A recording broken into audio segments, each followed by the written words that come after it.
Welcome to Kinship Connects, a podcast from SDA Kinship. We invite you to join us as we share our stories and our journeys. My name is Floyd Pönitz, and today it is my great privilege to speak with Laura Cason. Thanks for sharing with us on this journey. So Hi, thanks, Floyd. Laura, for being here today. Hey, it's my pleasure. I've been bugging you for a while now, trying to get this interview, so I'm really excited. I'm excited. I'm sorry I've been hard to catch. No, hey, that's okay. Playing hard to get is good sometimes. So we're going to start off. Where are you living these days? And just tell us a little bit about yourself today.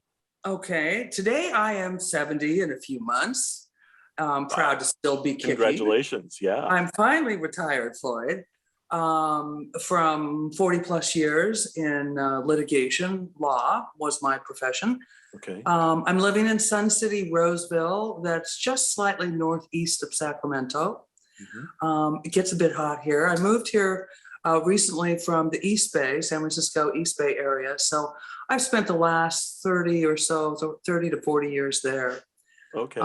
So that's what I'm doing. I'm doing golf as much as I can. I'm on the verge of adopting 2 new babies, puppies. So I'm putting together, a puppy nursery. My ex of many years, well, that is, we've been many years together, 20 or 30, including becoming domestic partners when that first became legal in California, and then getting married when that became legal. Mm-hmm. And some years later, 10 or 12 years later, actually got legally divorced.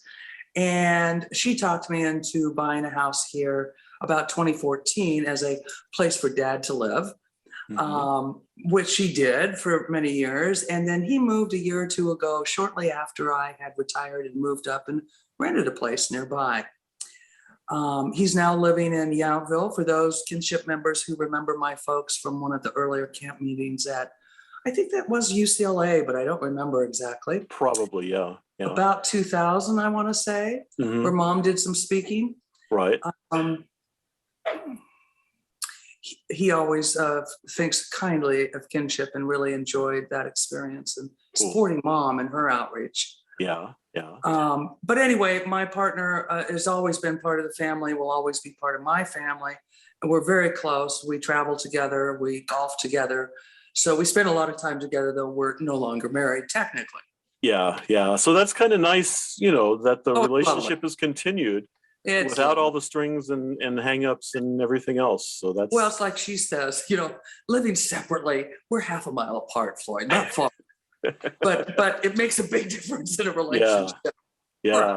We're both kind of strong-willed. Good. Cool. And do you have puppies already? You said you're going to add... Well, I just lost my dog of... I'm sorry. And I find I just can't live without somebody else tripping around the house. Right. And so, I didn't want her to be completely lonely when I'm out golfing. Mm-hmm. So I am getting 2. One will be about 3 months when I get her in a couple of weeks, and the other will be about 6 months. They share a mother in common. Okay. And what kind of dogs are these, or puppies? They're Australian Labradoodles. Oh, wow. Okay. Cool. There's a breeder not too far away in the Gold Country. And I've done a little legal work for her on her contracts and things. And mm-hmm. she's pretty picky about her dogs, and her website is amazing. I've always done rescue dogs before, mm-hmm. and I've always lost them due to a heartbreak of poor nutrition or a lot of abuse mm-hmm. that just manifests. Right. So this time I thought, I need a little smaller dogs. I've always had 40 to 80 pound dogs. Yeah. And these are a little smaller. They're minis. So we're talking 20, 25 pounds. I can pick them up and cart them around and sling them and stick them on the back of my bike. And, Nice. I already have a seatbelt for my golf cart.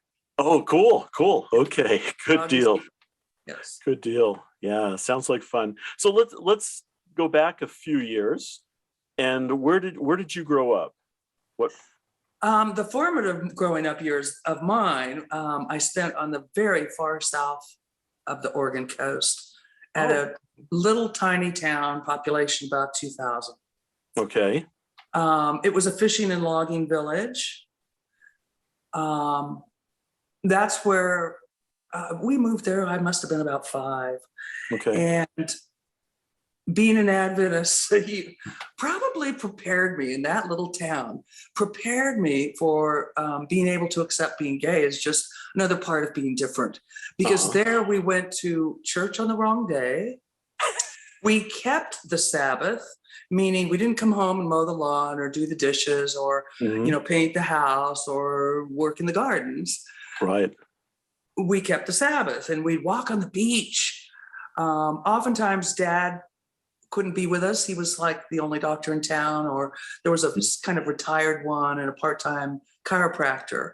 But gorgeous place to grow up, 4 miles out of town. Being different meant we went to the little church school that my folks were instrumental in very tiny church, Floyd. Like we're talking, 60 members maybe. Mm-hmm. So to get a church school was not easy. The conference would have loved to blow us off, but with enough pushing and the little church members, enough construction background, built a little one-room schoolhouse. Wow. So we lived upriver about 4 miles, but on a bus, school bus, stops everywhere for all the kids.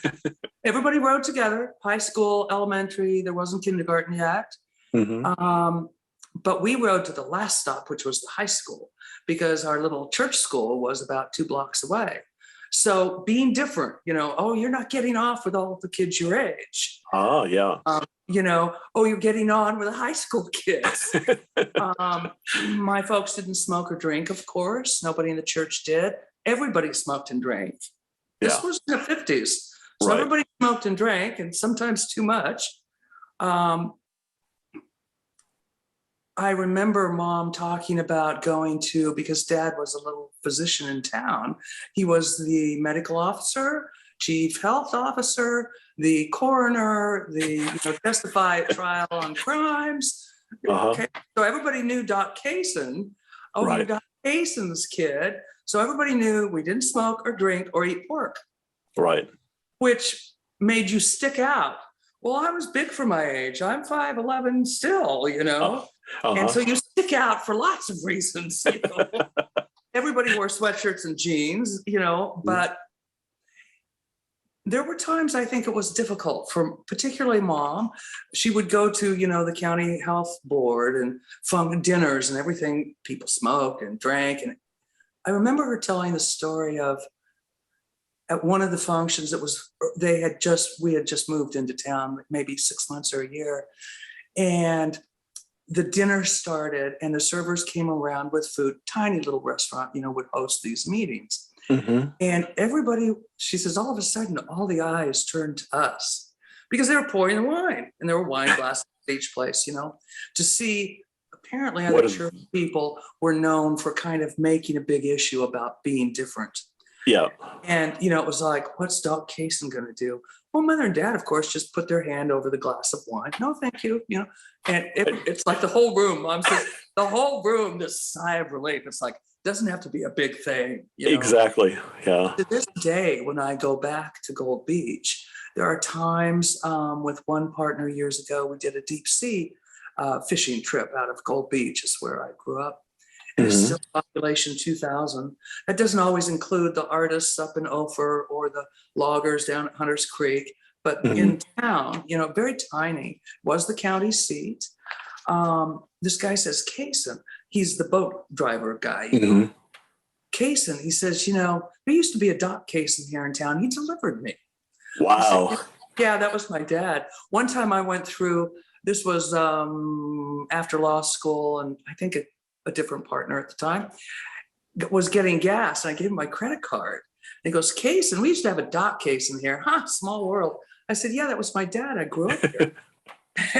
So very interesting stories. Yeah, truly small world. But you go to church on the wrong day, you keep it in different ways. In 4-H, we would have functions and there were always beef hot dogs for Laura. Mm-hmm. Girl, things like this. So we stuck out. Yeah, definitely. Well, you've alluded to a few things here, but I want to go back and what is your without giving too much away quite yet, what is your Adventist pedigree? How many generations? Are you first generation?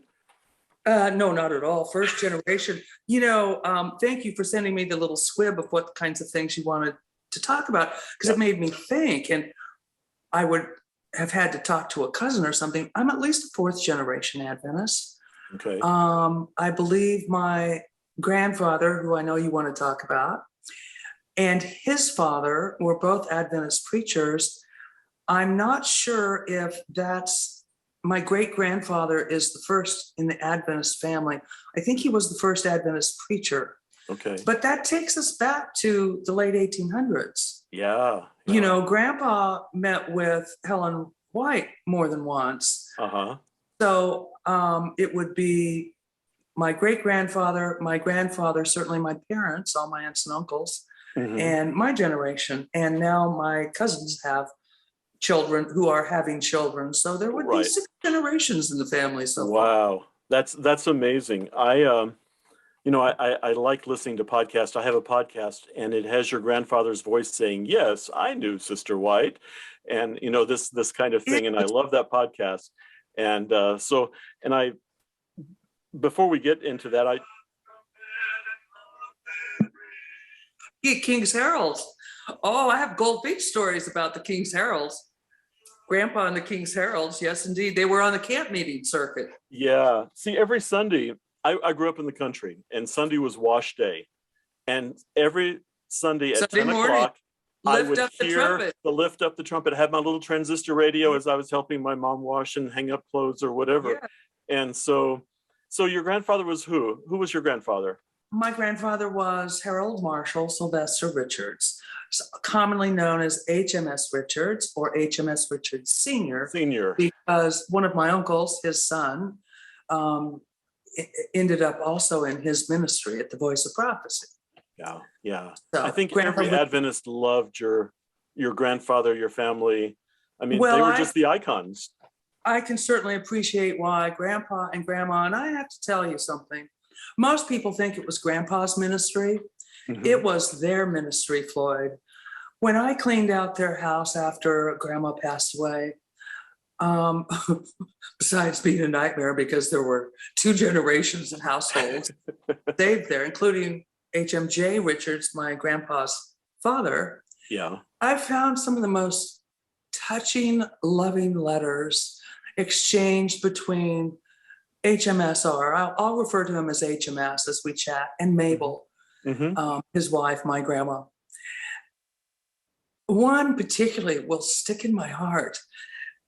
Now, back in the day, he would be gone for months at a time, traveling and doing camp meetings throughout the United States. And often they would barely get back and spend 2 or 3 days home and leave again most of the months, 4 or 5 months at a time. The King's Heralds would take turns driving because, Grandpa could never drive. Oh, really? He had almost no eyesight. Oh, I didn't realize that. Wow. Oh, if you don't know the story, he lost eyesight early on in a childhood gun accident, actually. Wow. So because he was very tall, he always sat in the right front seat. They had an old, the story is too young for me to remember. They had an old, like in funerals, the car that rides behind the car that the hearse is in is a little bit roomier for big people or lots of family to ride. Right. They had one of those. The Voice of Prophecy did, his ministry. And the King's Herald and Grandpa's box of books. Grandpa and his box of books always sat in the front seat. Because he was very tall and needed the leg room, and the box of books went under his legs. And the King's Heralds would take turns doing the driving. He was in DC for a general conference conclave of the elders. I don't remember the year, but I think it was in the 50s. I think the church had taken over the Voice of Prophecy ministry, but possibly not yet, or they were in the process. But I found a letter. So they were doing these aerogram letters back and forth because he'd be gone for months at a time, and you couldn't afford phone calls. Right. So they would talk once a week, maybe, or once every 10 days. Grandpa, it was always traveling, get to a hotel or a motel. if there were enough beds and get some rest, and preaching, and then leaving in the middle of the night for the next camp meeting. And this letter Grandma wrote, now remember, he was broadcasting live from DC on his Sunday morning broadcast. Right. She always listened to his broadcasts. Mm-hmm.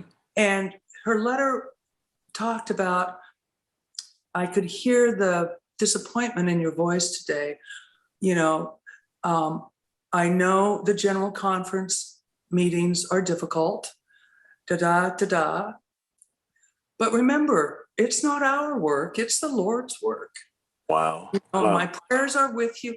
Let me tell you, his ministry was as much her ministry. I mean, it gives me goosebumps because mm-hmm.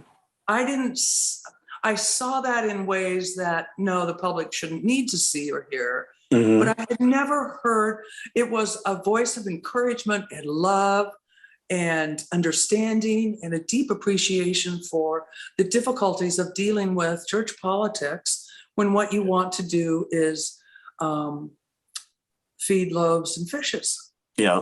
Because that was where his heart was. Mm-hmm. Mm-hmm. Yeah. Besides, every great man or good man is a great woman. And oftentimes that's the case, and it sure was with them. Yeah. In so many ways. Yeah. Wow. So I lose my place and digress some. So you bring me back when you want. Okay. No, I would love to just sit down and listen to your memories of your grandfather. But this podcast is about you and not just your grandfather. So even though I have fond memories of camp meetings here in Texas when I was a little kid, and he came, regularly all over Texas. Yeah, exactly. So yeah, quite an icon. But so you grew up. At what point did you realize that you were different than the other girls, maybe? Different than the other girls? I don't know, just different.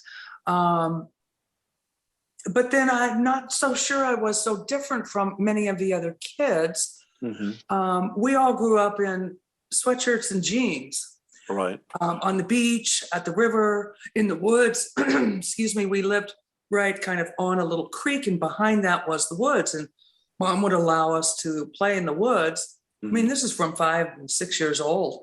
We moved away from there. I was about 13, but we had to be within earshot.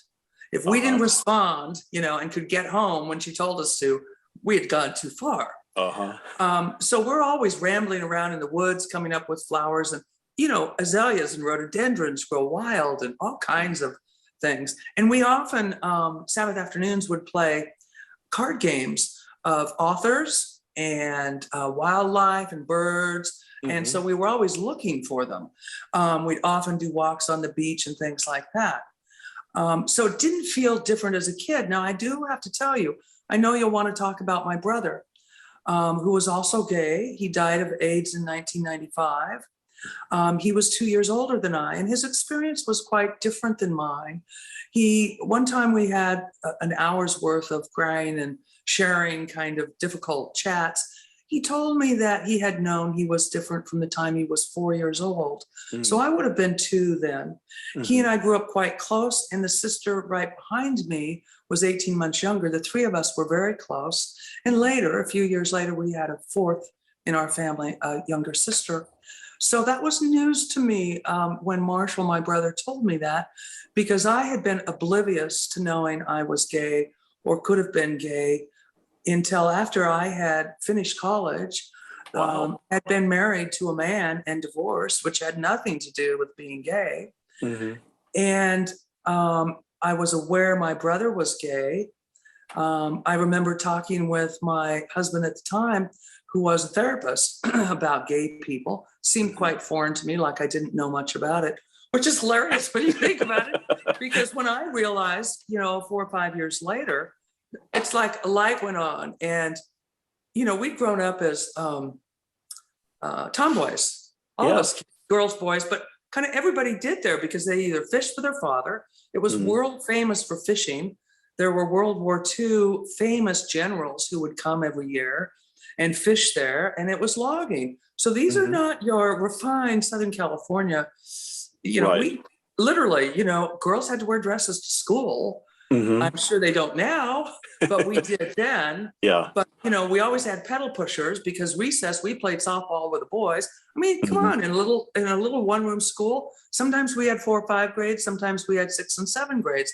Sure. Everybody from first grader to 8th grader played baseball. Mm-hmm. So I grew up, playing baseball, and we did archery and 4-H, and you just do all these things that kids do in a small country town. Yeah. Yeah. So it didn't, for a girl, it was, I bought a horse when I was 9 years old. Now, this is not easy when your parents say, well, if you want something, how much money do you have? So my brother and I both, picture this, we didn't live in a subdivision. There weren't subdivisions back then. Right. We lived upriver, and within about 1.5 miles, 2 miles of our house, there must have been maybe 10 or 20 houses, mostly on ranch property. And there was a trailer park across the street and a little tavern. Interesting, because the things you pick up by watching, Right. We woke up one morning and there was a pickup truck upside down in our front yard, which was about 8 feet at the corner, lower than the little road, the intersection of where this tavern was. So we had little oddities, the guy got drunk, flipped his truck over and got a ride home, But so that was the only, that locale was the only place we had. But back then you could sign up with Burpee Seeds to sell Burpee garden seeds, flower seeds in the spring, vegetable seeds in the spring and summer, winter flowers and vegetables. So we'd knock on doors and we sold Burpee Seeds. And also my brother discovered this and shared it with me, so I did it too. We sold greeting cards because back in the day, Floyd, you couldn't buy a greeting card at a car wash or a supermarket or a drugstore. And by the way, we didn't have car washes. We had one drugstore. You had to be in town, and we lived upriver. So you could sell greeting cards all year round. Think about it. So you bought them from the greeting card store? Well, there were no cards in town. You'd have to drive 3 hours to get to a town that had greeting cards, So we sold greeting cards. You can do it year round. There are birthday cards all year round. There's Thanksgiving cards. There's Christmas cards. There's St. Patrick's Day cards. There's Easter and April cards. There's spring, birthday all year round. Did I mention an anniversary? I paid $265 of my money when I was not quite 9 years old. Wow. Because Dad had made a deal with me when I was 4.5 to shut me up. When my folks went through college and med school, poorest church mice, we went to Griffith Park. We would have to do things that didn't cost money for entertainment one Sabbath afternoon. Well, we went back on my birthday and I got to ride the ponies, and I think they're still there at Griffith Park. So all I could talk about for 2.5 years until I was 4, almost 4.5, my dad made a deal with me to shut me up. I know it was to shut me up. Honey, horses are very expensive. Horses. Yeah, right. Finally, it was, okay, if you save your money, when you get old enough, you save your money and buy a horse, Dad will feed it. He fed it, he shod it, he trailered it for 9 years. Wow. And we did trail rides up in the mountains for a week at a time. Oh, the confidence you learn. So I grew up in ways that allowed me, what a privilege about it, to develop more self-confidence that I would have had. Right.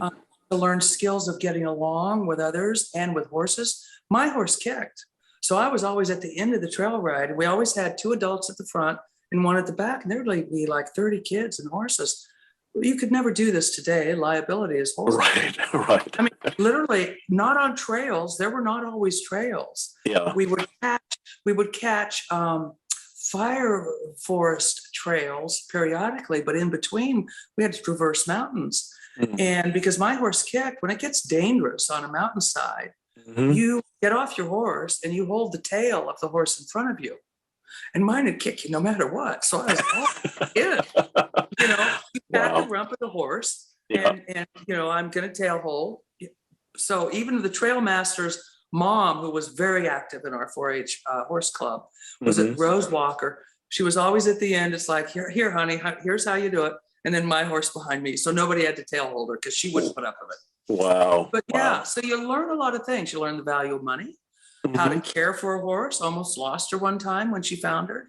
Yeah. You know, yeah, a lot of life's valuable lessons right there. valuable. How do you do that for a kid today? No idea. Yeah. And But I Pathfinders can't touch that. Not the same. We did have our own Pathfinders club, Mom and the ladies in church, very active in it. That's another way. They had brownies and Girl Scouts, but we had Pathfinders, different, just different.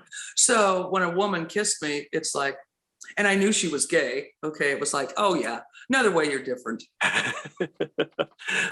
Seriously, it's like I have blue eyes, Chalk it up, yeah, exactly. But then I was 25 or 26, 24 maybe. Yeah. Wow. But I have an HMS story at Gold Beach if you want to hear it. Yeah, sure. Well, Grandpa was always on the camp meeting circuit, and apparently one time, or twice, I think they came by. Grandpa and the King's Herald stopped by in a great big long black car, tumbled out and stayed overnight with us. Now we had a tiny little house. I think us kids got to camp out in the yard, make little tents, and we'd use blankets and things to make a tent over the chinning pole Dad had put up for him and Marshall. So we get to sleep outside, and of course all the beds went to the King's Herald. Grandpa, but I remember Bob Edwards, Bob Seamount, Jerry Dill, and I think it was Wayne Hooper the first time. Okay. And Mom made a big pot of spaghetti and big salads, and they were singing. They sang a lot of not only hymns, but also just quartet kinds of music from the 50s. I was probably 9, so that would have been about 1960. I think that's where Mr. Pickett was born. You, I'm sure, wouldn't know Mr. Pickett. Grandpa was very creative, and he had a very active imagination. So I'll tell you about Mr. Pickett. But the first time the King's Herald came around with him, they were on their way to Gladstone, the Adventist camp meeting in somewhere in Central Oregon. We were way out in the boondocks, so we were probably 6 hours out of their way to come and stay with us, but they had that extra day to be able to do it. They left early the next morning, probably 7 or 8 in the morning. I remember one of us kids went through the sliding glass door, and it was jagged, yes, nobody got hurt. And we all had a prayer of thanks over that. I do remember that. Yeah. Wow. And one, I think it was Jerry Dill, helped Dad put a piece of plywood in where the door was. We were so excited to have them and all the music and, Yeah. No, big deal. I remember they came by one other time. I think they only stayed for an afternoon's visit. But, we didn't get a lot of time with Grandpa. But it was quality. Summers, my mom would always drive us to Southern California, and I think it must have been early, just before the camp meeting circuit started, and we would be there 2 weeks. Or if it was during the summer, Grandpa wouldn't be there. But I have a lot of memories of being there as a child, like 5 to 15. Right. And later we moved to Loma Linda, so we were only an hour away and got to spend. Sure. And he was older at that point, though, then. Well, I was 15. Older meaning in the 50s. See, he was born about 1896. 96, okay. So in the 50s, he was 55. Yeah. In the 60s, when we were at Loma Linda from 64 for 10 or 15 years, 10 years maybe, he would have been 75, but I always thought of him as like in his 50s. Yeah. I didn't realize he was old enough to die until he had a stroke at 92. Yeah. Because he traveled extensively. I traveled with him when I was in college. I traveled with him twice in the Middle East. And I thought of him as maybe in his 60s. I don't remember being conscious of his age. But he was vim and vit. He climbed Mount Sinai every damn time we went there. Wow. So much energy. You have to get up at 4 a.m. to get to the top of the mountain by sunrise. Right. It was always what he wanted to do. Yeah. That type of person is rare these days with that much energy. And his energy, I think, was divinely inspired. When I look back on it, I don't know how you could have kept the schedule he kept when he kept it. as long as he kept it day in and day out. Right. And yeah, tough. Wow. Well, jumping over to Marshall now. My brother. Yeah, your brother, Marshall. Yeah. You said he remembered that he was gay from a younger age. Well, whether he knew it was gay or not, It was different. he knew he was different. Mhm. And when I kind of pressed him a little bit, it was, I liked boys like little girls liked boys. Yeah. And I remember growing up at Gold Beach, mother treated us all the same. We all had to do housework. We all had to do the same kind of housework. In fact, I made some money off him. He didn't like cleaning toilets. So he would, before I bought my horse, I would clean. We had a tiny little bathroom in my parents' bedroom, just a toilet and a sink. And then the main bath with a tub and a toilet and sink. And he would pay me a dime to wash toilets for him. Wow, you're no problem. Quite an entrepreneur there already. Because they had to be, mother insisted we do this, and we always took turns on chores. We never got an allowance for doing this. You just, you live here, you help. Right. So yeah, that's what he said. He also shared some really painful stories with me that I think contributed to a sadness I carry for him, and I think has often been heavy on Dad's heart. Dad, for some years, felt like he shouldn't have stayed at Gold Beach, or he shouldn't have gone to Gold Beach. When my dad was drafted while World War II was on. He'd had a medical school deferment for a while, his first year of college, but this was towards the end of World War II. So they were running out of draftees and they needed medics. So they drafted him. So he had all of his college and medical school to go to. My folks wanted to be missionaries, medical missionaries. Adventists, as you know, have a huge worldwide medical missionary outreach. Right. Financially, they could barely get through college. Mom always worked. Mother was always, I think, wished she had finished college, but was glad she didn't, if that makes sense.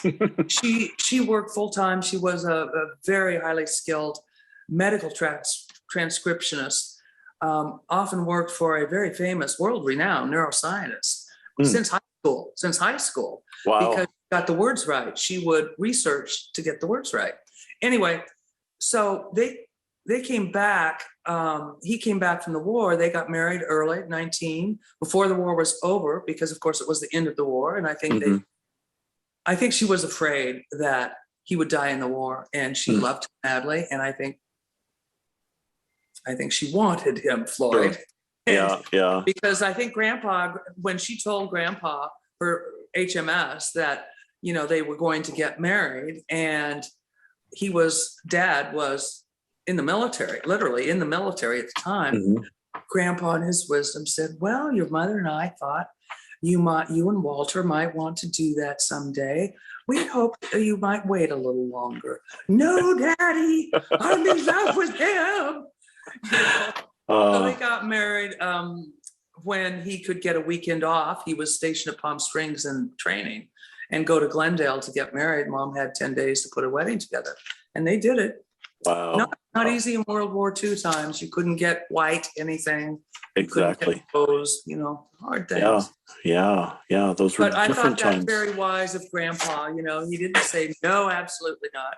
She was nice. He was an adult, and he married them, and fun. Cool. But Marshall, I know, living where we lived in Gold Beach, we had an Adventist elementary school, but we didn't have junior high or high school. And back then you really didn't have much in the way of junior high. So the nearest Adventist boarding school was about a 5.5-hour drive away, or by air. Dad, by this time, had learned flying as a way to get away for a few hours sometimes. And he did fly Marshall over to Milo Academy a time or two. They were often fraught, perilous trips, if you will. I know Marshall had memories of being dumped at the end of the little cow trail that Dad landed on near the school because the weather was closing in and Dad had to get back before the weather changed. He felt very kind of abandoned, I think. He was young because he'd skipped a grade, so he was young for a freshman. But he had a couple of telling experiences that I hope our youth don't have to go through these days. I mean, our gay youth. Mm-hmm. He told me now at this point in time, I was probably 35 and he was 37. And he told me that the dean, the boys dean or the assistant boys dean had caught him either freshman year or sophomore year with some, all I can tell you is inappropriate materials, but clearly they were gay related, because this dean chided him for a year and a half that he would not be saved, that he was unloved, that God couldn't love him. Well, the most precious thing in my brother's life was his family and his church. Mm-hmm. And he was crying when he told me as an adult that to hear he couldn't be saved and he couldn't meet his family at the tree of life, by the river of life. Right. And grandpa and grandma, and both of our grandpas and grandmas, Mm-hmm. was just bone-chillingly heartbreaking for him. He was very creative, very imaginative, very much like HMSR in so many ways. Poetry and artistic and imaginary and creative. This was critical to him, and it damaged him in a way he carried the rest of his life, Floyd. And I don't want our Adventist gay youth to have to deal with that. So if there's a way we in Kinship can help, I'm all for it. Yeah, unfortunately, they are still dealing with it, and They are that's still dealing. yeah. I will tell you that for some years, I attended Walla Walla College, although my family had moved to Southern California and I'd gone to 2 years of Loma Linda Academy. Having grown up on the southern coast of Oregon, Southern California and me never really mixed well. Yeah, You know, yeah. they were all doctors' kids. Yes, I may have been one, but not like they were. It's like, we're talking spoiled doctors' kids. Yeah. Spoiled doctors' kids who, you know, if they got in trouble at school, the mothers came down and yelled at the principal and got them back at school. My folks always had the rule, you get yourself in trouble, kid, you're going to get in trouble at home. Right. I don't care if it's not your fault or you're not to blame or you didn't start it.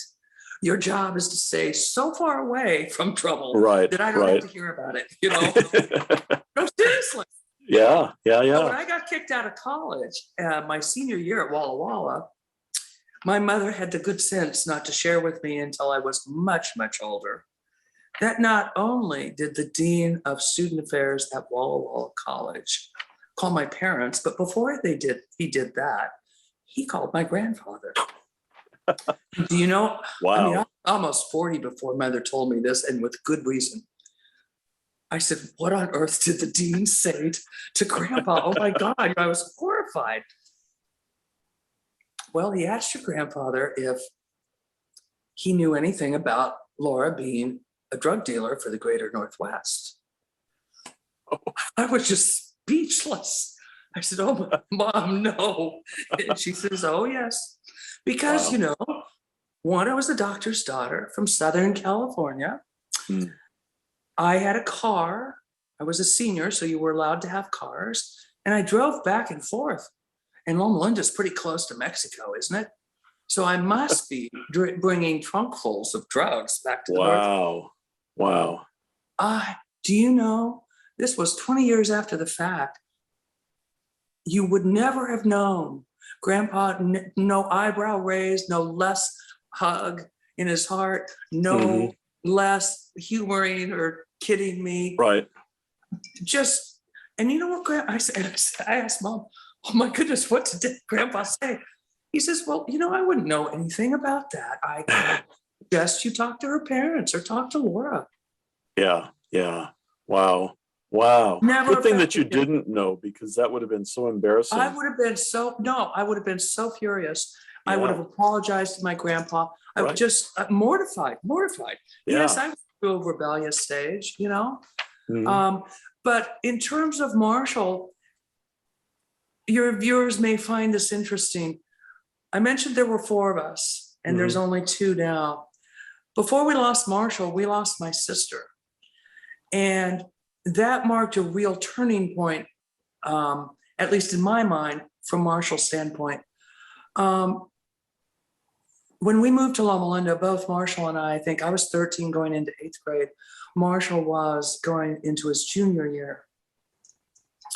Very sophisticated kids by comparison to where we'd been, whether he was at Milo Academy, kind of hicks from the sticks is what we were and still are, and proud of it.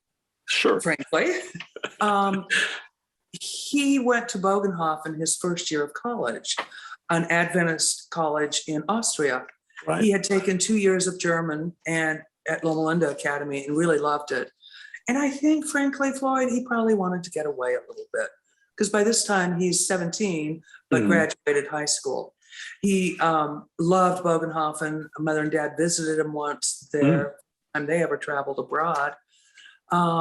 And he got a taste, I think, of independence. I don't know in terms of his gay experience, but it wouldn't surprise me if there may have been some liaisons, perhaps not at the academy, but around town, because he did a lot of traveling while he was there. And we had become snow skiers. And he became a really exquisitely good snow skier. So I know he was on slopes. He worked off campus and skied every chance he got. So I think that there were some experiences. When he came back, he did not want to go to La Sierra. And my dad's attitude at the time was, I want you to have a Christian education, number one. I'm willing to pay for a Christian education as long as you also work. And Marshall wasn't about to have any of it, okay? So, and Dad wasn't about to help him go to college if it wasn't a Christian education. Right. Which I think Dad lived to rue that decision. But, you know, things were different then in the early 60s. And parents do have a right, you know, Dad always said, he who pays the fiddler calls the tune. So if I'm paying for the education, I guess I get to say where. And I got that message. And so I went to Adventist college, and maybe I think it's a good thing I did. I cherished it. I loved it. But I got kicked out for drinking in the dorm. As a student, they kind of cleaned house that particular semester, and I deserved to be kicked out, but that's a different story. Yeah. So Marshall attended a local junior college for a year or two, and then he went to UCLA. I was at Walla Walla at the time. My sister Ray was still in Loma Linda Academy. She would have been a year and a half below me. She was probably, when was that? 74. She was 19 and a half.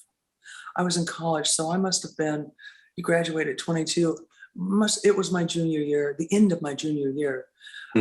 June of 74, I was driving home, and I was at that stage of kind of being rebellious enough. I decided I would stay at Walla Walla and go to summer school because you get more independence. And I had fallen in love with golf. Okay. And great golf up there, you know. And I worked at a lumber mill pulling green chain. Not a girl's job, but I was big enough. He hired me. Yeah. I was driving home. Ray was putting on a bridal shower. I had been delayed leaving Walla Walla because I had to move my things from one dorm to the other. They decided to close the old dorm and fumigate it. So I had to move into the new dorm. Ray and I had planned on putting together a bridal shower for classmates, kids we had grown up with. Ray put it on herself, and in coming home from Loma Linda, we lived out of town because I'd had a horse, 2 or 3 miles. She was hit broadside, and Dad happened to be home. It was traumatic for him, but he was in the ambulance with him on the way to Loma Linda Hospital, which was his training hospital, where many of the physicians had kids that knew Ray really well. Right. At the academy. There are still people who ask me about her. She was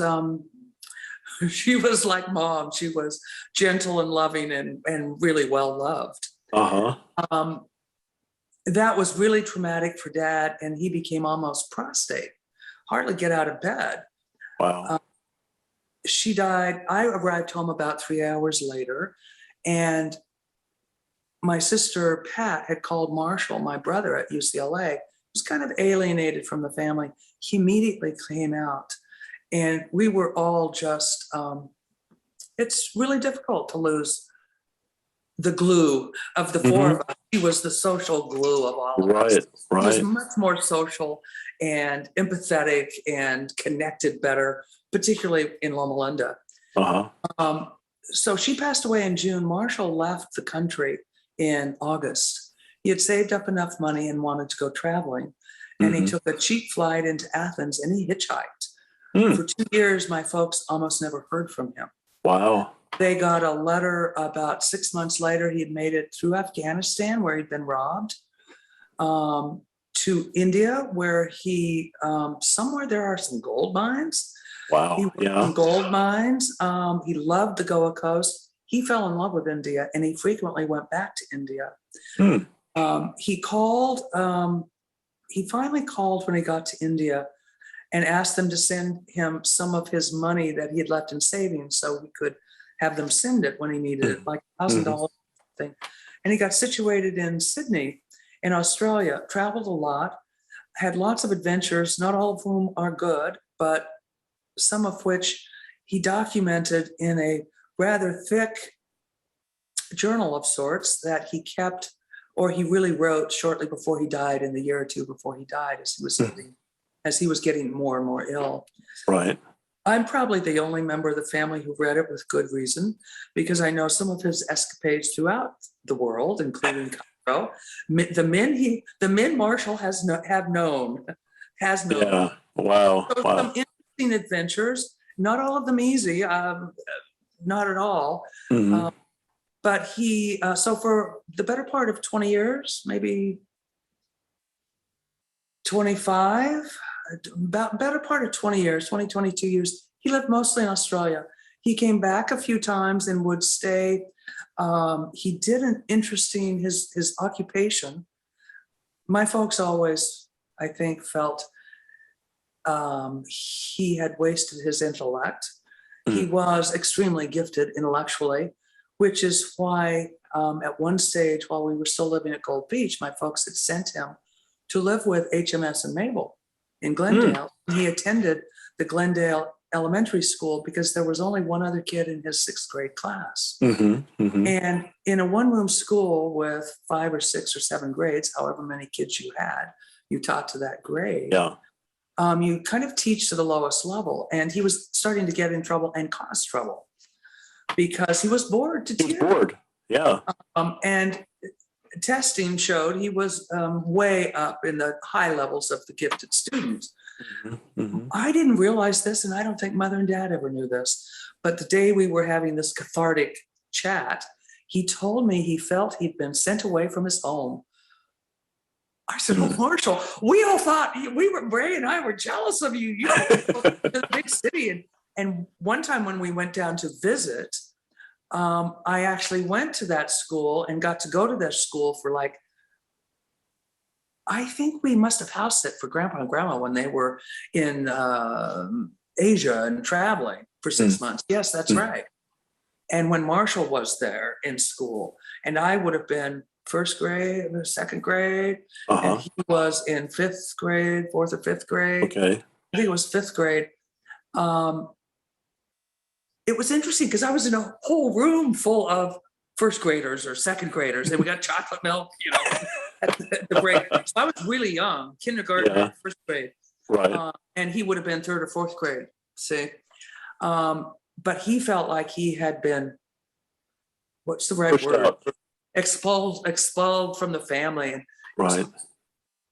He never said that. I never knew that. I don't think Mother and Dad ever knew that. And of course he came back and the next year finished a year or two and then went to Milo. But so he had a very different coming out experience. Looking back, one of the summers we were at Glendale at my grandparents', he and the neighbor boy that lived in the house right next door went to summer camp. And I remember them coming back and laughing and joking about the fact that I remember my mom saying, "Why don't you have any dirty underwear?" Well, because we went swimming every day. One pair of underwear. So they would have been, 11-year-olds, 10, 11-year-olds. Sure. I suspect, whatever summer camp they went to, I would guess boys sometimes experiment, Right.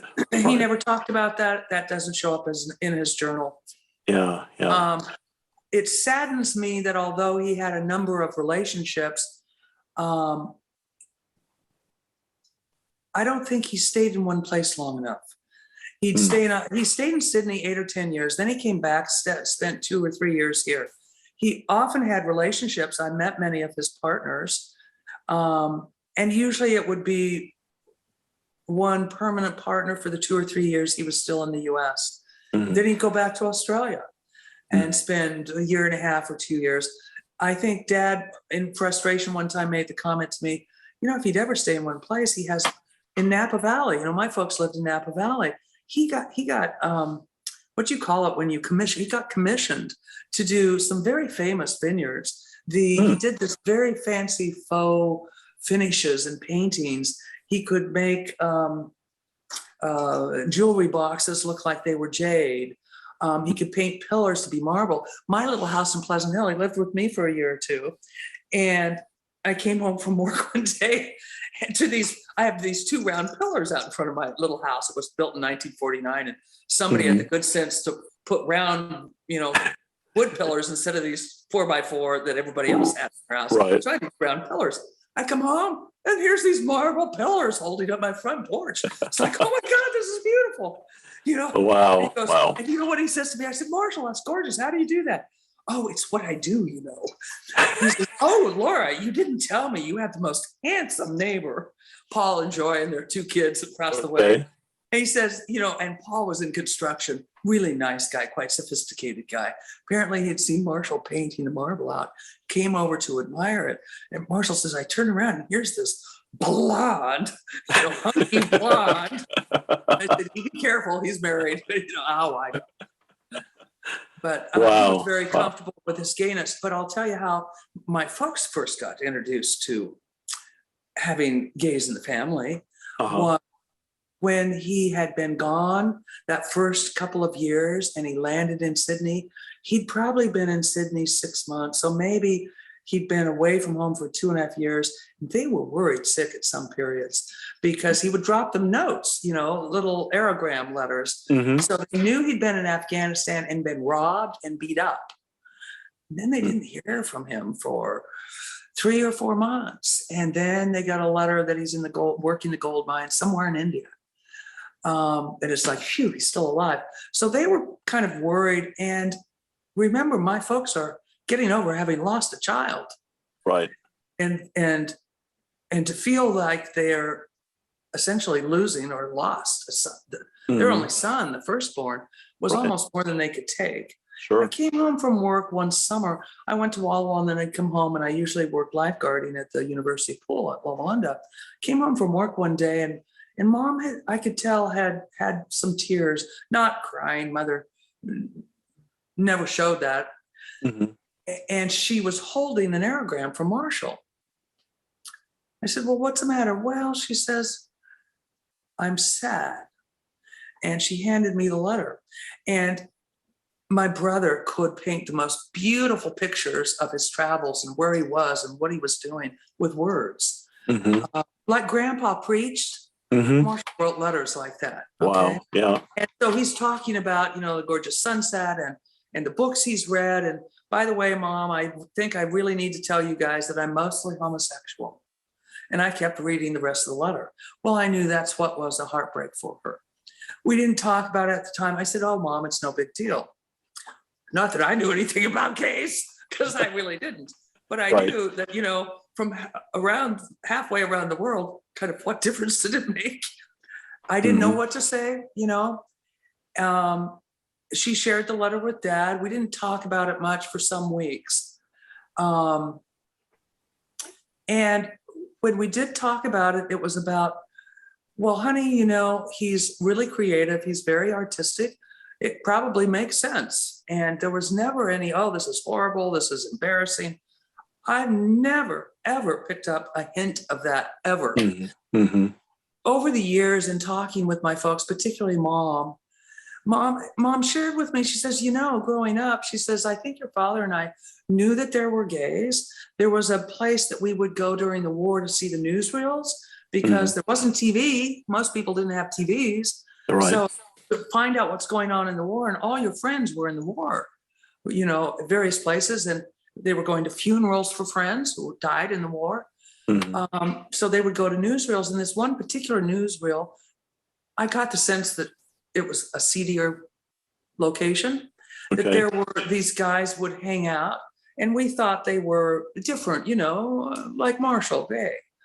We didn't use the term even in the early Right. 80s, gay as Right. much as homosexual, Mm-hmm. which is Mm-hmm. a harder kind of, excuse me, I get dry mouth Yep, because yep. I had cancer treatment, And she says, we knew they were different, but they were always clean and very pleasant and polite, Wow. And she says, I remember they were always well dressed. She said, you had the impression that they were educated and kind of refined. Mm-hmm. I thought that an interesting observation, Yeah. But probably it was about a year. And I think it dawned on my folks that Marshall may not come back home. And next thing I hear, Dad's going to Australia to visit Marshall. Really? He is? What's going on? Well, your father and I are just not anxious to lose another child. We've lost Ray. We're barely, and this was about 3 years after Ray had died. Mm-hmm. Mm-hmm. And we're not about to lose another child. So your dad's going over for 2 weeks. My dad had never taken 2 weeks off at a time. Mm-hmm. And he basically had written my brother. Marshall didn't always have a phone. Sometimes he lived in Darwin, sometimes in Sydney, and sometimes back and forth. And asked Marshall to call him that he'd like to come for a visit, and was a little surprised, I think, when Marshall called and said, yeah, why don't you come over? And Right. they had a marvelous time, great adventures. I don't know to this day, Floyd, whether they talked about being gay. I know that Dad met several of his friends who years later came to visit and stayed with Mother and Dad in Napa Valley. Marshall had been back and forth a time or two by the time they came to visit, but they were, it just was, I don't recall any negative vibes about it being the whole family. It was like, and maybe his having been gone a little bit like the prodigal son, both sides of the family. Marshall's home. Oh, we got to get together. I want to see Marshall while he's home. Nobody in this family has really cared. That's beautiful. If they did, I've sure never picked up Right. on it. Right. I came out in a different sort of way, having been married and divorced. When I did come to that realization, it truly was, I can look back over my high school and college years and realize that there are telltale signs that I missed. Right. But, having had partners who came out much younger, 8 years old, 10 years old, I feel really grateful for not having had to come to that realization so early, because it must be so horribly difficult.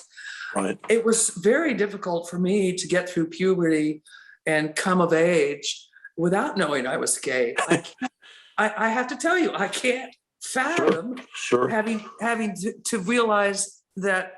Have that extra layer of that I was gay complications. too. Yeah. That's just more heartbreak than I think I can cope with, Right. And it was wise of Mother not to tell me sooner that the dean had called my grandpa.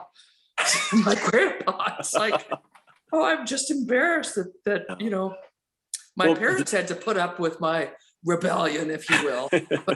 But my grandparents, Yeah. Did HMS ever find out that Marshall was gay? Oh, I think he knew for a long time. I remember one time, I was just going to tell you, they traveled so much. Sometimes the only chance, I took Mother and Dad into LAX.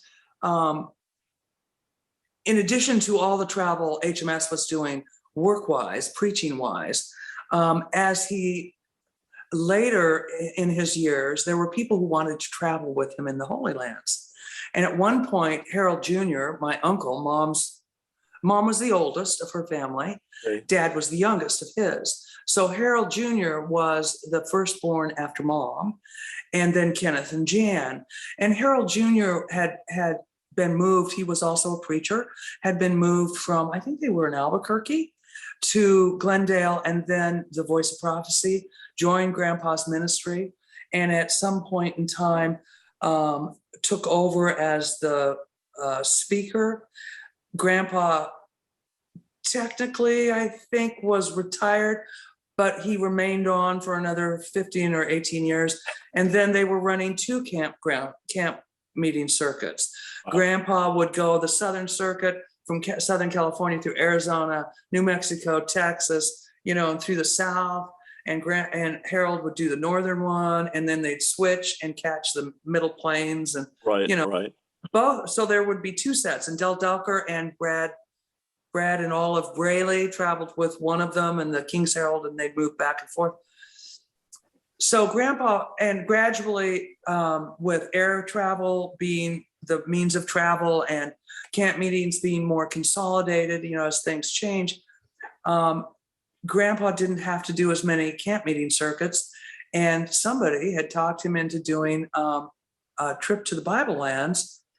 And Harold Jr. caught wind from somebody who'd been on the trip that whoever put it together and managed it was not doing right by the people going on it, who had a great time, but hadn't gotten quite a fair value for their money, I guess is the best way to put it. And Harold insisted, Gigi, you have to take this on. So Mother, of course, took that on, which was a great deal of work. It wasn't to make money, it was to make sure Grandpa's reputation wasn't sullied by the management.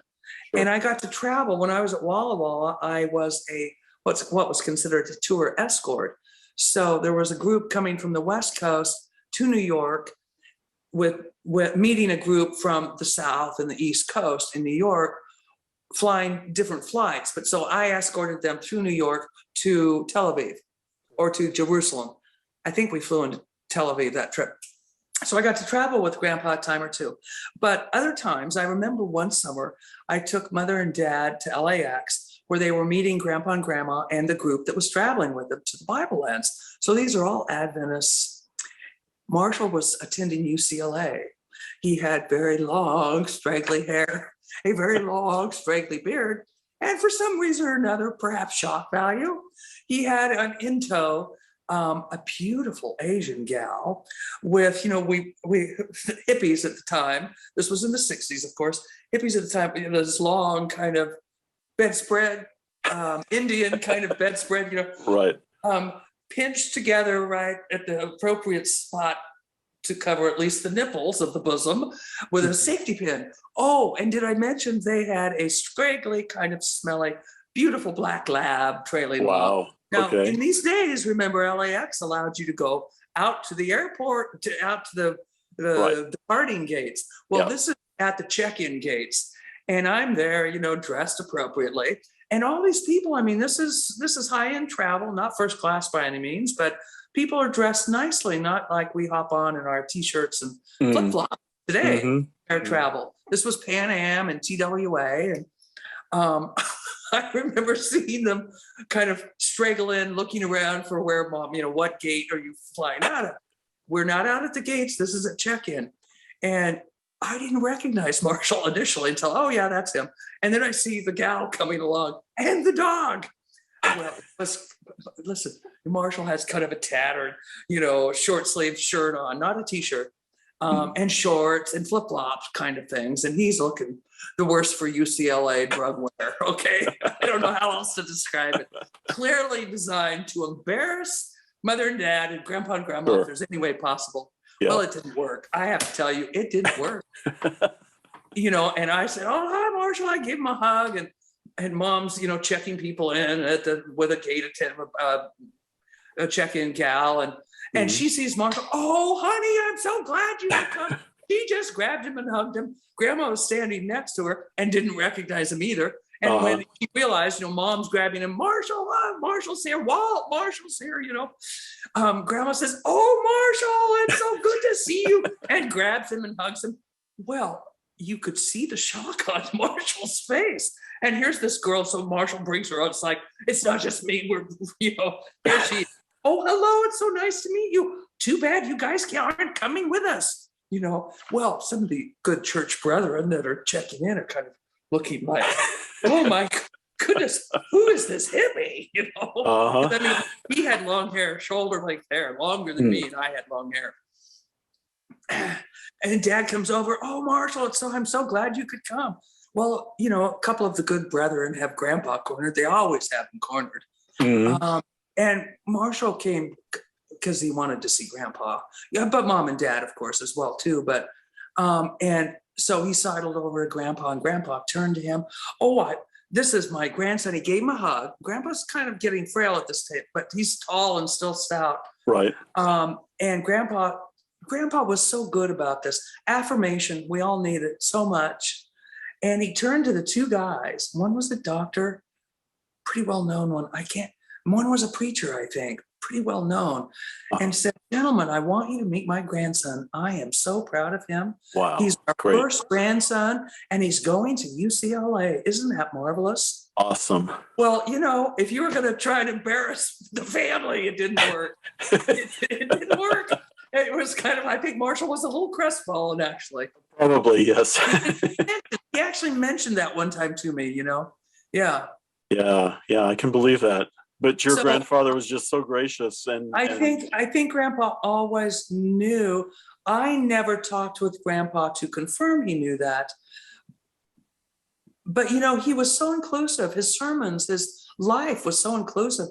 It didn't matter. He was as gracious to the guy who picked up their garbage. You remember back in the day, the garbage trucks would come by their Glendale house, a little tiny house, and the guys would run along behind the truck with these great big stainless steel tubs that they would dump your trash can into. Then they'd run and catch up with the truck and dump it in the back. And Grandpa would be out setting a sprinkler or something, and he'd always go out and shake him hand and wish him well. They would take their gloves off, because other people didn't treat people like my grandpa did.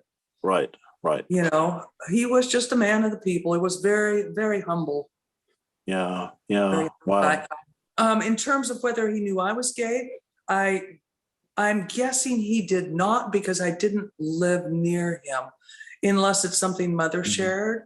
I don't know. And I came out later.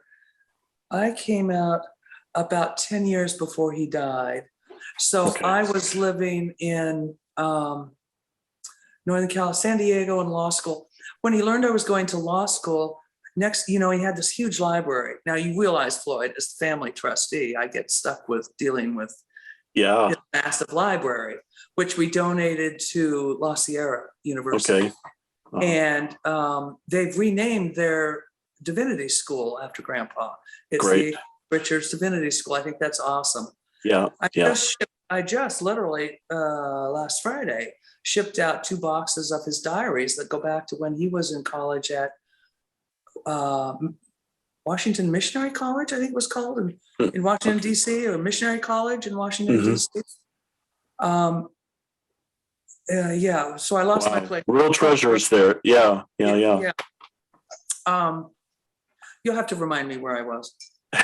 That's okay. So he probably knew, but he didn't make a big deal about it. And it wasn't a topic you talked about.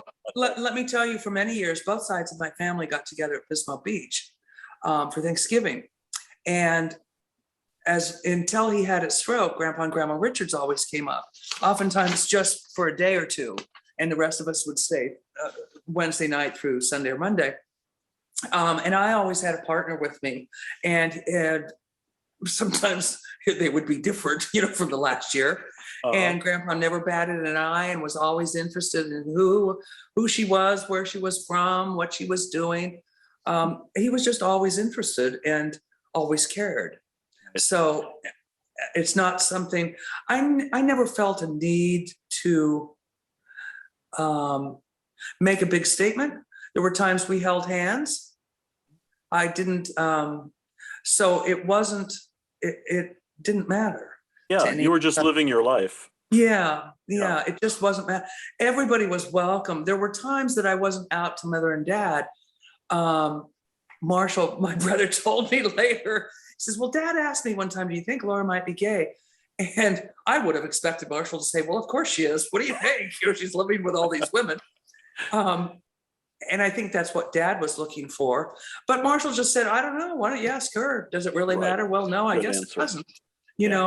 I would always go home for Christmas, and the partners I brought were always welcome, always had presents, and sometimes ex-partners as well as a partner. And to this day, partners of mine, I have one partner from law school days, 81, 82, moved up with me to Napa Valley. and Santa Rosa, and is still part of the family, Mm. or was until, Dad still asks about her. What do you hear from Mary? And her kids. She later got married and then divorced, had a couple of kids. He always asks about another one of mine, and always asks about Marisa, who is the one you met when I was at UCLA Kinship. Right. Yeah. Right. Oh, I was going to tell you about my first experience with Kinship. Yeah. How did you hear about Kinship for the first Well, I time? heard about Kinship from Marshall. He apparently stayed in touch with some of his, I don't know, Milo Academy or Loma Linda Academy, Adventist in San Francisco, because he spent time in San Francisco. My folks were living, well, when would that have been? Yeah, because Mother and Dad moved out of Loma Linda in 1974 to Napa Valley after Ray had died. When he came back from Sydney, he would, and painted a couple of years here, he would sometimes live in San Francisco, sometimes stay at my folks, or back and forth. He apparently met some gay Adventists or his friends from Academy days, or Bogenhofen even, because he knew gay Adventist men in San Francisco. And he told me, oh, you out to, there's a Kinship. He was very close friends with Vern Schlinkert. Oh, yeah. Okay. And who was the president? Okay. And Vern Schlinkert was a Loma Linda classmate of my brother's. That's right. Okay. That's the connection. And he told me, oh, yeah, Vern has gotten involved. And they had a camp meeting at Palm Springs. They're going to have another one out at Russian River, which was, as you know, quite a gay mecca at the time. Mm-hmm. And sure enough, one way or another, I got on Vern's mailing list. So I was aware there was a Kinship. And I think it must have been the second year the Kinship had camp meeting. Maybe it was the third, but I think it was the second. It was held at Cazadero, which is up on the mountain above Guerneville, just past the little town of Guerneville. Beautiful mountaintop. You could see all over the rolling hills of Sonoma County and the coast. It was beautiful. Yeah. So I go to this Kinship, right? Mary went with me, I think. Mary and I were together at the time. And many gay folks used pseudonyms.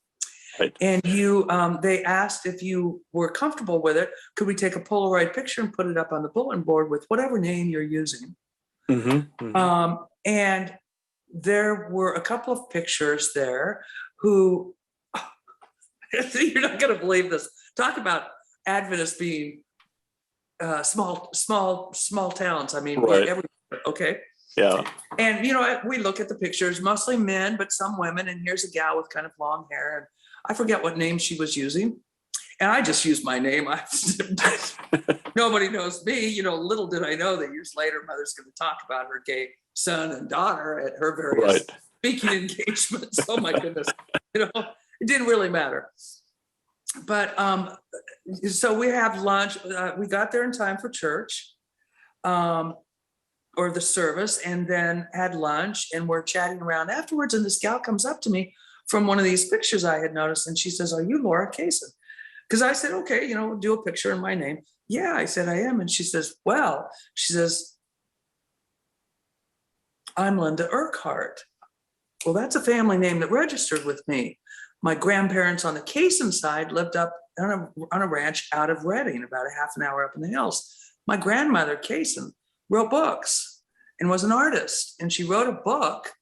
I think it was called, I don't remember what it was called, about Linda Urquhart's grandparents as missionaries in Borneo.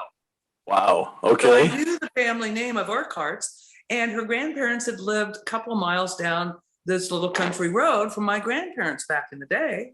Mm-hmm. I don't think I ever met her grandparents, but I'd always known the family name, the Urquhart.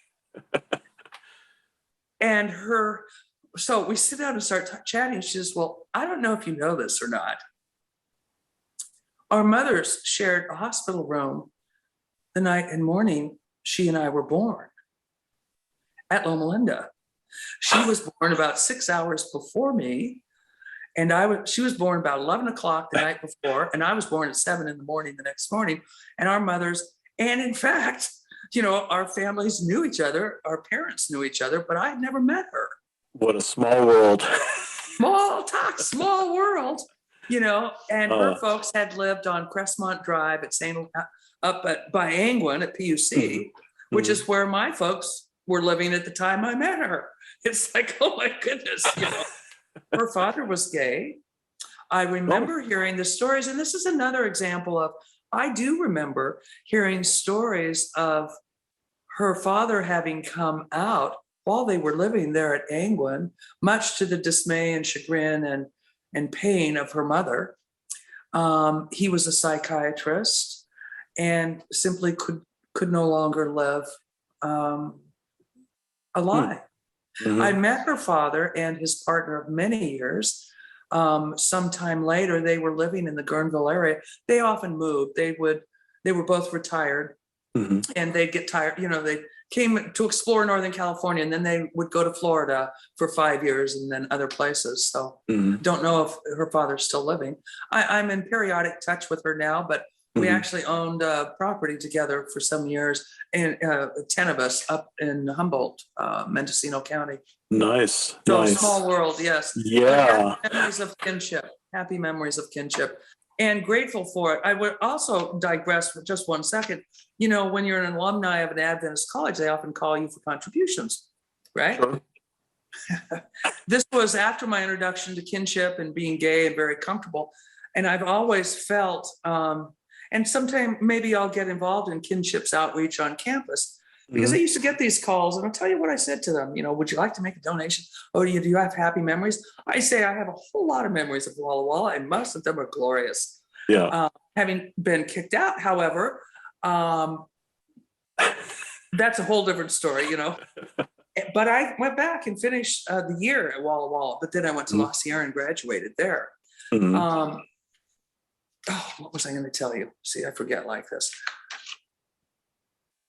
You have to remind me what we were talking about. You were talking about the groups and when they the called alumni for had called you. donations, I said, do you have a gay and lesbian support group on campus? Yeah. Do we have a what? Well, do you have a gay straight alliance on campus? How do you support your gay students? Do you have gay students there? And I had a guy, and the next year it was a girl, and I would give him the same pitch. Well, if you can confirm for me that gay students are welcome on your campus, I will send you a check in tomorrow's mail for $5,000. Why don't you talk to the Dean of Student Affairs and see if that's something that you could accept? I never hear back from them. Wow, After 3 they years, missed out. They missed out. After 3 years of that, they quit calling me. Wow. I understand that some of our campuses are more open, and I'm glad to hear that. And we have some really good GSAs on some of the campuses, and I'm working on some of the other campuses to see if I can get one established, because I know our LGBTQ students there need that. Yeah. Well, if there's something I can do to help you, Floyd, you let me know. Thank you. Yeah, definitely. So your mom, I remember your mom coming to camp meeting, and she was like the first mom who vocally stood up and spoke out on their gay and children. I didn't realize that for some years, Floyd. and kind of by accident, I started getting calls from a guy I had gone to Milo Academy with, inviting me to go to the alumni reunions I hadn't gone. I don't know why. Probably because I don't know that I wanted to rub my partner, rub being gay in their face. To not go without my partner is like living a lie, and I'm not going to do that. Right. But as it turns out, I was in the Bay Area for many years. I practiced law there for many years, and then I moved to Sacramento, practiced for 10, and back to the Bay Area. It was before I had moved up here, and he kept calling me, but every year, and I could tell it was alumni, time. And so finally, I took his phone call, and I actually had lunch with him. And he said to me, he says, "Laura," he says, "is Virginia Cason your mom?" And I said, "Yes." And he says, "Well, she's on the radio at PUC, isn't she?" And I said, "Yeah." And he says, "She speaks at various, women's and camp meetings and various. Mhm. And I said, yeah, I think she does. I had never been to hear. She was, she traveled a lot.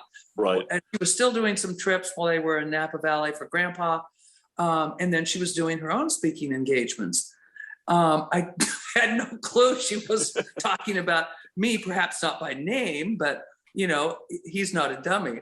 And I'm putting this together at this little lunch. We just had, sandwiches or something quick because he worked and I worked. And he says, well, she's really quite something. And finally I said to Mom, it was some years later, I don't remember, Floyd, if my brother had died of AIDS yet or not. Mm. I think he had been diagnosed. Mm-hmm. And now it was very clear to me that she was talking about, and Floyd, she was mobbed by people because she was, and I think because of the kind of person she was, and also being HMS Richards' daughter, mm-hmm. I really am so proud of Mom for being willing to see. I think the conference people didn't know quite, and still don't remember. I remember the era when the Adventist Church sued Kinship over the name. Marshall and I both contributed to funds to Kinship because Kinship was busy raising money. Fortunately, we got a name law firm in LA to establish our right to use that, and it went up on appeal. This is no small feat. And I think Mother was aware of this. I remember talking with her about that. She says, well, what difference does it make? Why does the conference care? SDA? Because I said, Mom, Catholics have dignity, the Methodists have this, and the Lutherans have that,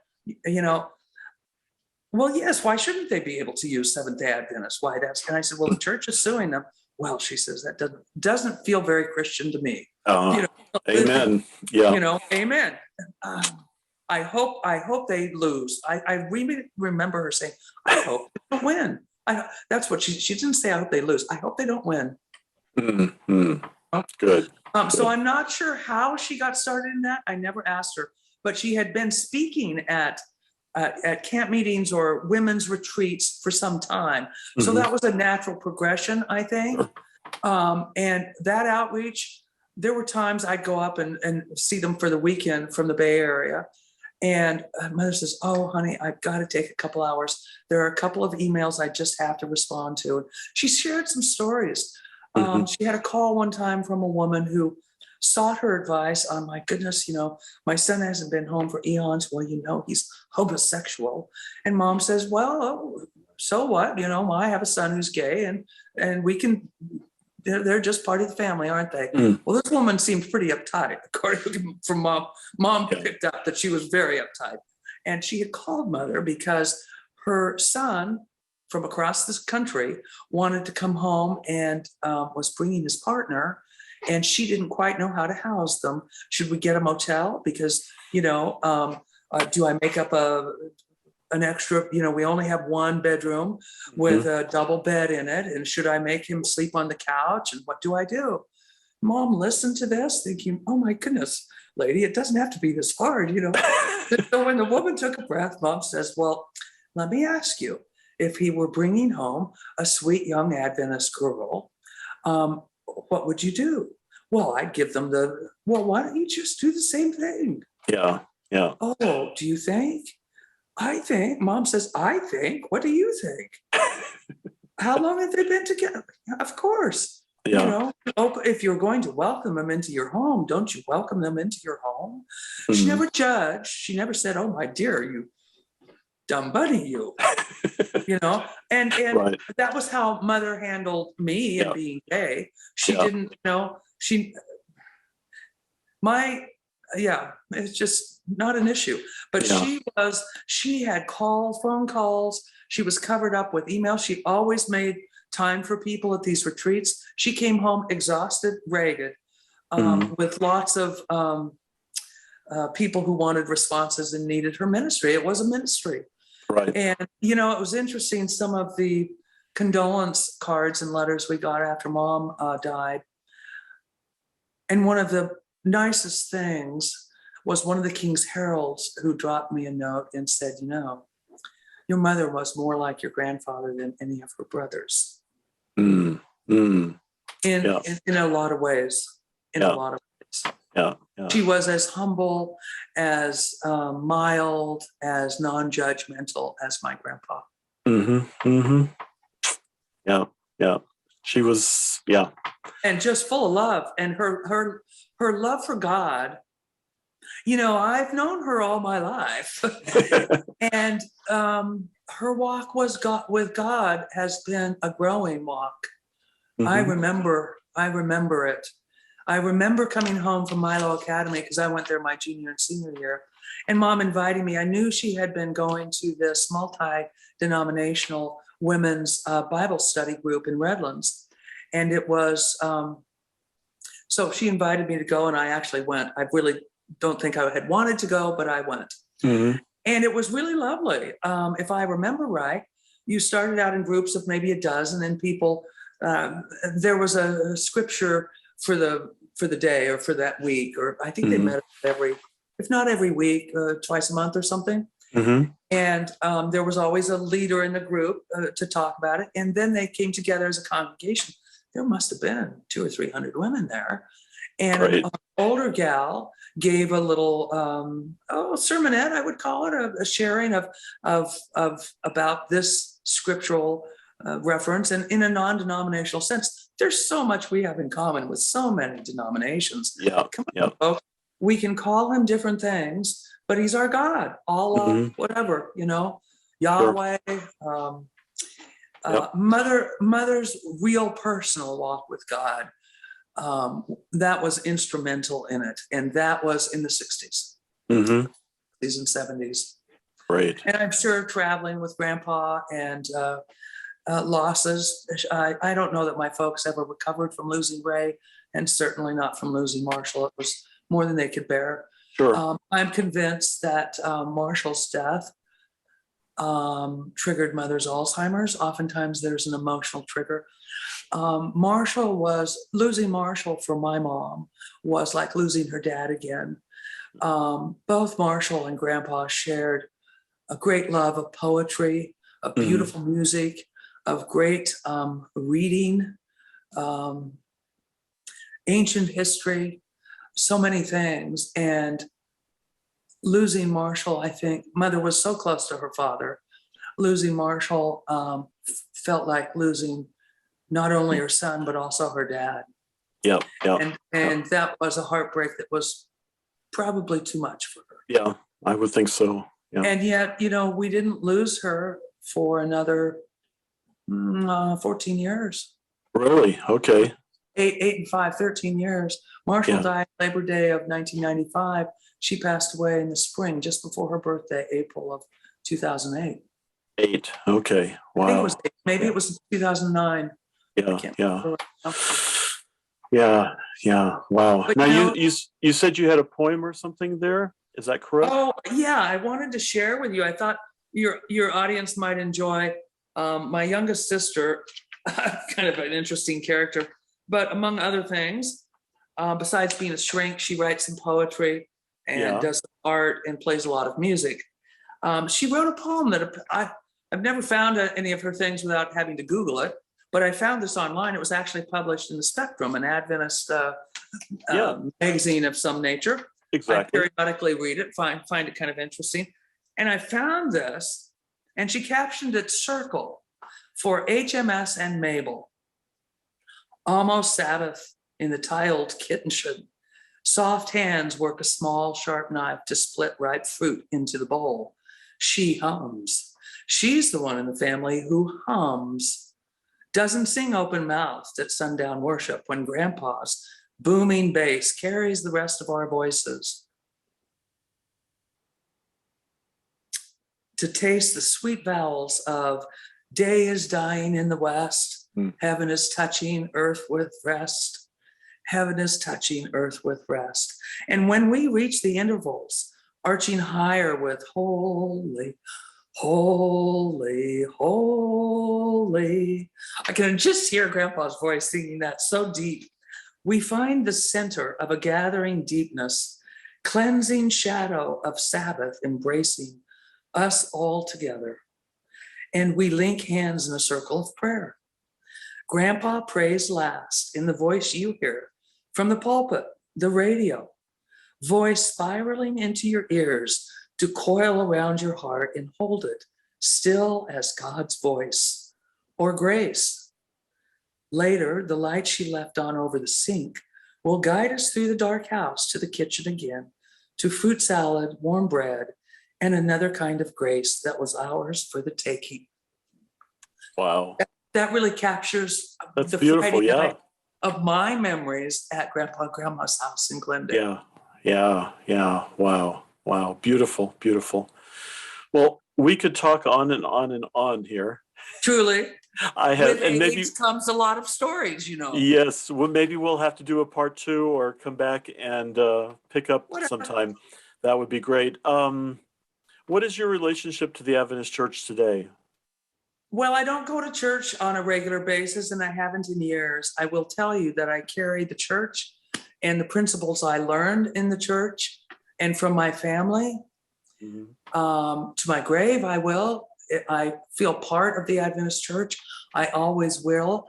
Very recently, since I've lived here, my cousin, Kirk Richards, he's the son of Kenneth, who was Mother's middle brother, Mom, Harold, Kenneth, and then Jan. He's one of 2 twins, Kirk and Kenny Richards. His daughter lives here nearby, and we plan on getting together soon. And she tells me, so it would be my cousin. What's my second cousin?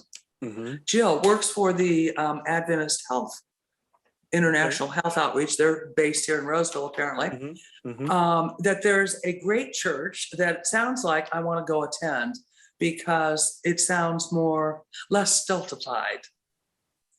And in my renovations of the house Dad was living in, was really quite a mess. I've been renovating.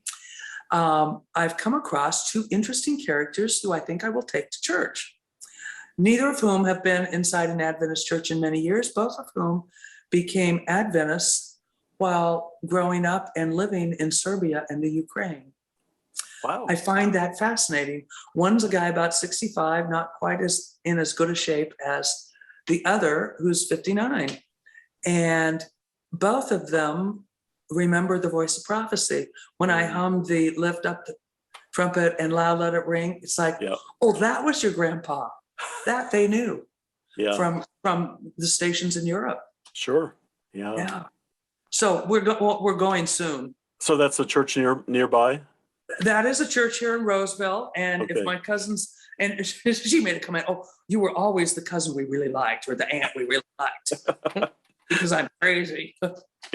But so I plan on going. I've not been very active in Kinship because, and by the way, if she's listening, there's a gal who's handling our region now, who I will try and reach out to in the near future, because until just recently, and as you know, I've had some time demands with Dad recently. I've just been too swacked.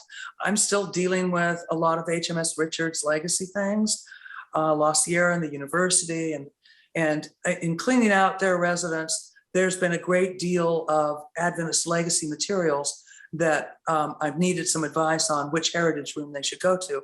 Pictures of church leaders, letters and correspondence with church leaders dating back to the early 1900s. Yeah, those are treasures. Literally a couple of photographs that are at the Loma Linda Heritage Room that are amazing, but we could talk on and on. That's for next time. But I would like to participate more in Kinship. If you'll reach out to me again and help me get a sign in to Kinship. Get you logged on. In the women's meetings Friday evenings, that would be fun. Exactly. Yes, I will definitely do that. And what words of advice do you have for the queer Adventists coming out today? God loves you. God loves you. We all love you. Yeah. So please do yourself a favor and love yourself. Good. Open your heart to all of us. We're there for you. Be strong. It's not as hard as it looks or as it feels. And besides, you're not doing it alone. That's good. Good words. Good words. Thank you. Thank you so much. Let me read my little closing here. Do you have anything else you'd like to share before? No, it's just been a pleasure to chat with you, Floyd. I miss Yeah. you. You look good. Yeah, It's definitely. nice to see you. Hang on, and I will read this, and we'll talk a little bit more in just a moment. Then. Thank you. So everyone, thanks for sharing with us today. Thank you, Laura, for sharing your story, your history, your family with us. It was very heartfelt and means a lot. And we hope that today's podcast was interesting and has given our listeners some things to think about. Seventh-day Adventist Kinship is the only LGBTQIA+ affirming community for current and former Adventists. And we welcome not only the Adventist, the Rainbow Alphabet members, but also parents and family members who want to learn more about how to support their loved ones and supportive allies who stand with us to make a difference in our church and our world. You can check us out on the web at sdakinship.org, or you can follow us on social media at SDA Kinship. If you have any questions, comments, or would like to have me pass something on to Laura, I'd be happy to do that. You can email me at info@sdakinship.org. And we look forward to having you with us on another podcast. Thanks a lot.